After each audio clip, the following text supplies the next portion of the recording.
అందరికీ నమస్కారం. ముందుగా ఓం గణేశాయ నమః అని కామెంట్ పెట్టి లైక్ చేసి మా ఛానల్ని సపోర్ట్ చేయండి ఫ్రెండ్స్. వినాయక పూజలో ఇలా చేస్తే సుమంగళిగా ఉంటారు. ఏ ఇల్లాలైన తను పసుపు కుంకుమలతో సుమంగళి కోరుకుంటుంది. సుమంగళిగా ఉండాలంటే భాద్రపద శుద్ధ చవితి రోజున వచ్చే వినాయక చవితి నాడు ఉదయం తింటికి నిద్రలేవాలి. శుచిగా అభ్యంగన స్నానం చేసి పూజాగదిని శుభ్రం చేసుకోవాలి.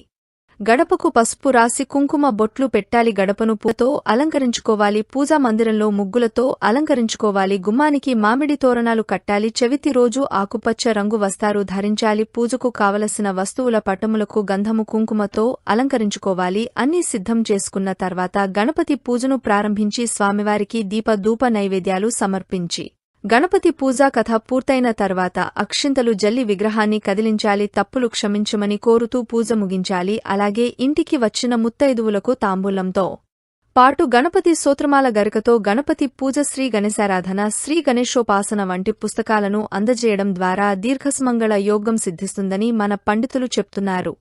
వినాయక చవితి ఆడవారు ఉదయాన్నే ఇంటి ముందు ఇలాంటి ముగ్గు వేస్తే అఖండ ఐశ్వర్యం. ఆదిదంపతుల ప్రథమ కుమారుడైన గణనాథుడిని పూజించనిదే ఏ పనిని ప్రారంభించరు. గణేశుడు కృప ఉంటే మనకు అన్ని విజయాలే కలుగుతాయని నమ్మకం. ఏటా భాద్రపద మాసంలో శుక్లపక్ష చవితి రోజున వచ్చే ఈ పండుగను తెలుగు ప్రజలు ఘనంగా జరుపుకుంటారు. ఈరోజు ఉదయాన్నే నిద్రలేచి శుచిగా స్నానం చేసి ఇంటికి శుభ్రం చేసుకుని గుమ్మానికి తోరణాలు కట్టే, గడపకు పసుపు కుంకుమలతో బొట్లు పెట్టి పూజ గదిని అలంకరించుకుని కుటుంబ సభ్యులంతా కలిసి ఎంతో కోలాహలంగా ఆనందంగా పూజలు చేస్తూ ఉంటారు. హిందూ సంప్రదాయంలో ముగ్గుకున్న ప్రాధాన్యత మనందరికీ తెలిసిందే.